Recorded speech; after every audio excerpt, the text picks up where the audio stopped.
Hello everybody, my name is Manoj Mathai. I go by MJ in the industry. About 2 years back, my life changed.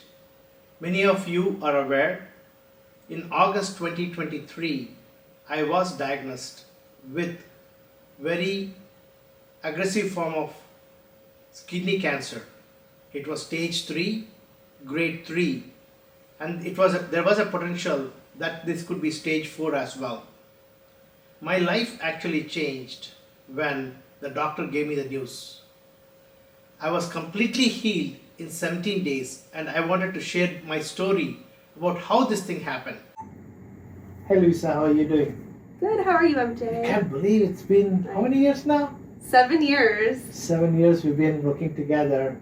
Thank you for being my partner on this journey. Of course.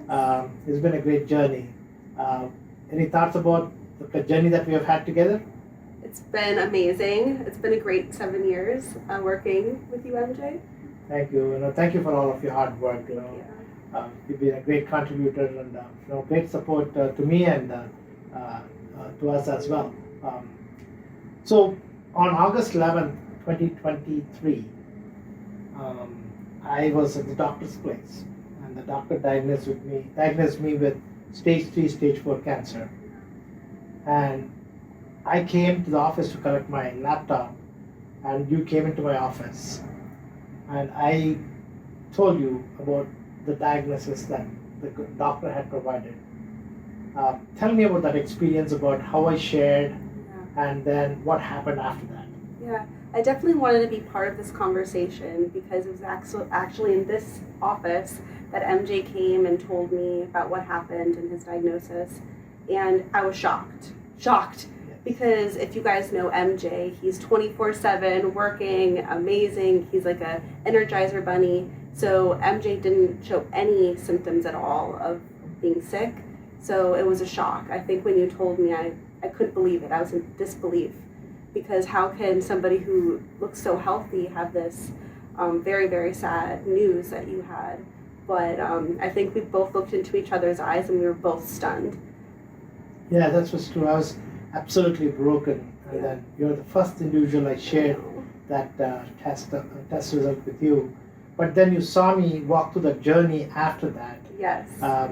What did you see in me? How did I walk the journey? And what did you feel about this whole episode? Yeah, absolutely.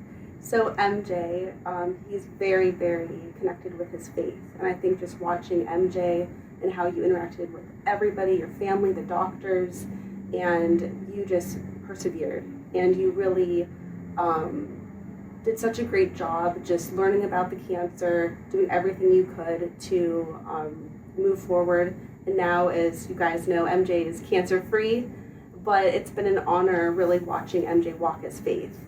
And it kind of touched my heart and made me look back at my faith and how it changed my life, especially knowing somebody for 7 years getting that diagnosis was very, very hard. Thank you, Lisa. And you've been an awesome support. All through the journey, I was updating you with every test I was going through, every scan, every report. But 17 days, start to finish. It's a miracle. It's a miracle. Thank you very much. Yes, thanks, MJ. My journey started on July 24th, 2023. My dad wanted to come see us. He flew all the way from India. It's a long flight. It's about 18-20 hours. We brought him from Washington. We picked him up from Washington Dulles Airport and brought him home. As soon as he came home and stepped inside the house, he said he was not able to breathe. We gave him some water to drink. He sat, and within 10 minutes, he passed away. He had a massive heart attack. Just like that, he passed away. There was no warning signs. There was nothing. We were totally broken. We were exhausted, and we were shattered. And during all of this, we buried him. And the following week, I got a call from a doctor who I had not met. He is Dr. Rajesh Mehra. I met him at an event, and I heard from the organizer that he was not even invited to the event. The organizer said in a message, for those who believe in God, MJ's case is a real testimony.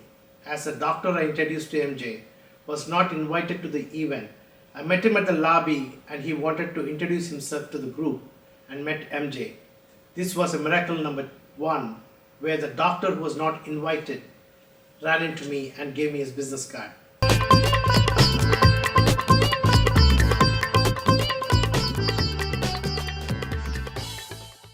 Good morning. I am honored to have with us in the studios today Mr. Manoj Mathai, a very prominent businessman in our community and a pillar of the community who's been here in the Northern Virginia area for many, many years. Welcome, sir. Thank you, Dr. Mehra. Good. Well, it's a good journey and a good story that I'd like for all our viewers to hear and see.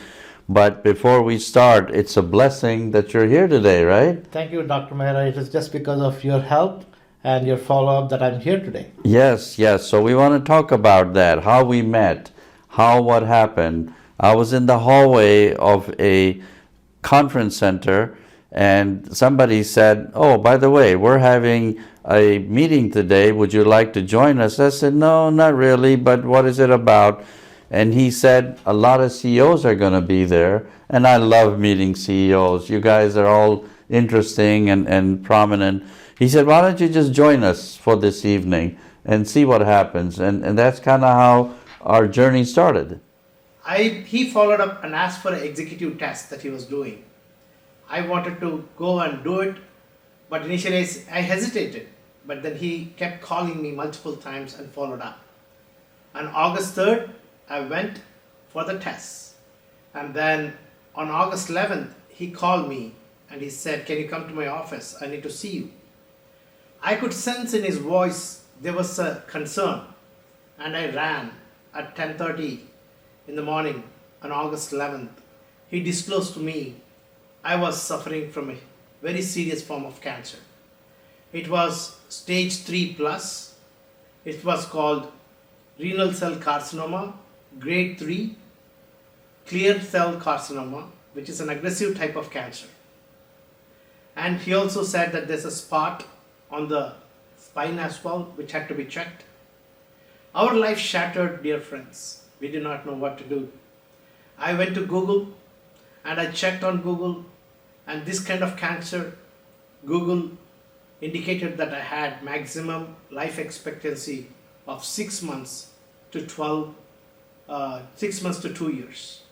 We did not know what to do, and our lives were totally broken. The weekend of 11th of August was the most hardest weekend of our lives. Doctors gave us anxiety pills and sleeping pills.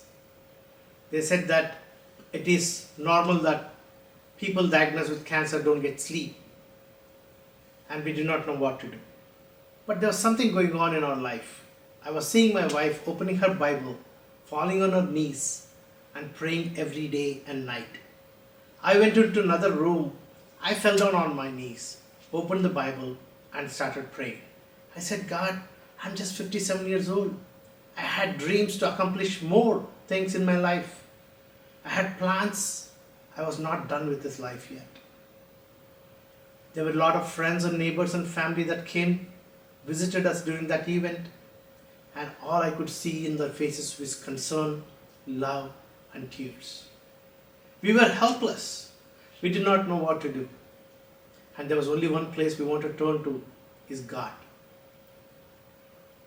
Not with polite prayers, but we wanted to be desperate in our cries. There were 3 verses in the Bible that sprung up upon me. Psalm 62, where the Bible says, "For God alone my soul waits in silence. He is my rock and my salvation. Trust in Him at all times. God is our refuge." We had nothing else to stand on, so we depended upon Him to deliver us from this deadly circumstance we were going through. On August 14th, which is a Monday, my wife called me. I was in the office and she said, "Why don't you call Johns Hopkins and ask for an appointment?" I knelt down in my office and I said, "God, if you really exist, We need you to intervene right now. After I prayed, I called Johns Hopkins. I called their urology department and asked them if I could get an appointment with a doctor. And the lady politely said, "Sir, I do not have any appointment with a doctor for the next few months, but I may be able to get you with a student." At that time, I'm not sure why I said this. I did say, "Madam, I prayed before I called you." And something miraculous happened at that time. She said, "Sir, right at the moment when you're talking, there's somebody who cancelled this Thursday on the 17th. A slot just opened up with Dr. Christian Pavlovic, who is the Dean and the head of the Department of Oncology and Urology."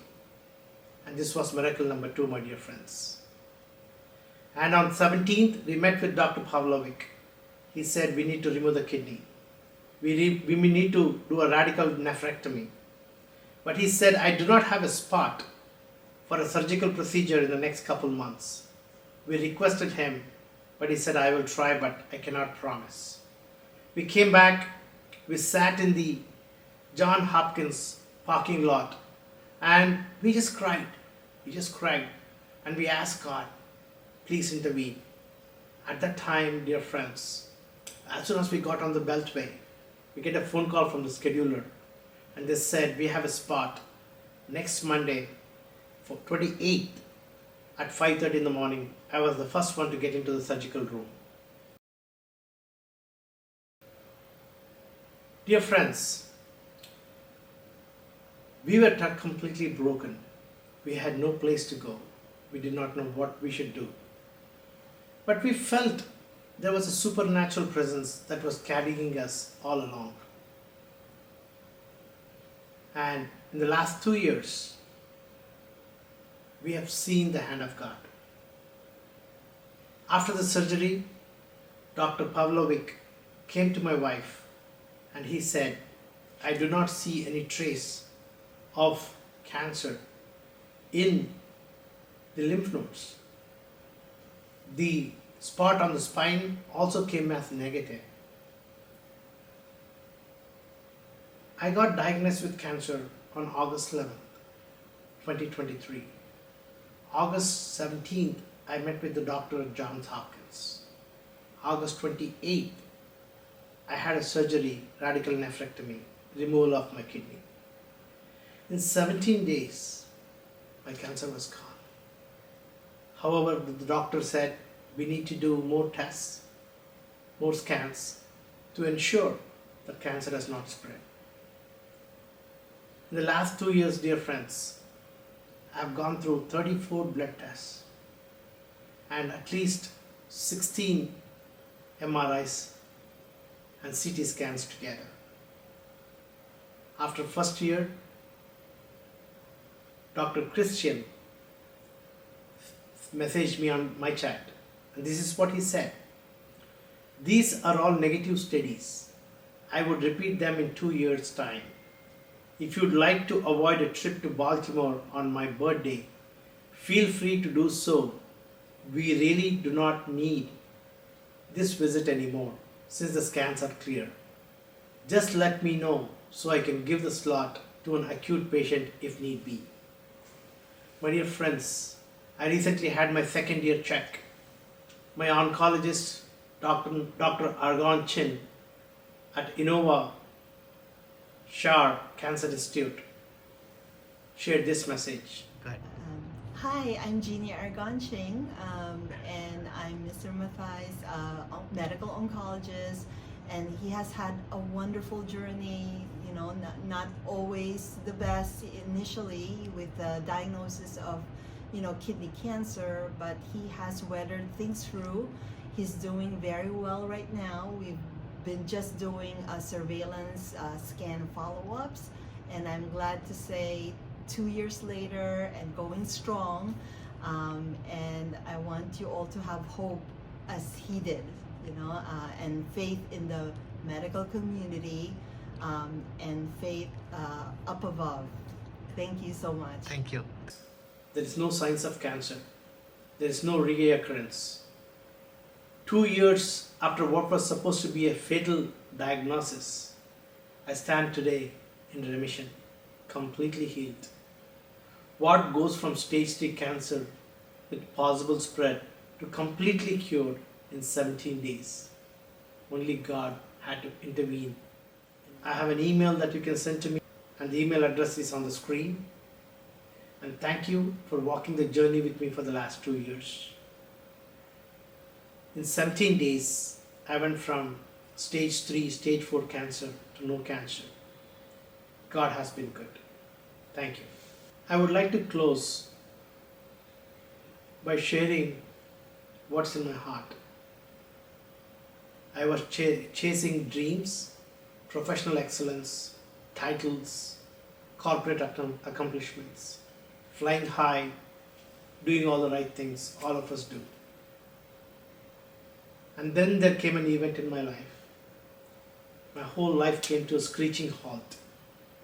I had to understand the higher purpose. And there was no hope for me. But God and faith in God and medicines helped me, where Christ intervened at the time we were totally broken. Spending our time on our knees, crying unto the Lord, opening the Bible and asking Him. He is the creator of the world. He can do anything and everything. And this was His time to intervene in my life. Dear friends, this life will end one day. But I want to leave a legacy where people can see how God intervened in my life. I want to encourage every one of you on going through difficult times. There is a God who loves you, and He will be there for you. The Bible says He will never leave us nor forsake us. He is going to be there with us. He will walk through the valley. Even though we walk through the valley of shadow of death, we will not fear any evil, because His rod and His staff comforts us. His comfort, His healing was with us. You can see in my life, faith in God and trust in medicine helped me overcome my cancer in 17 days. If I can do it, you can do it. I want to pray for every one of you that God would intervene in your lives and give you the purpose that He solely deserves for you and for me.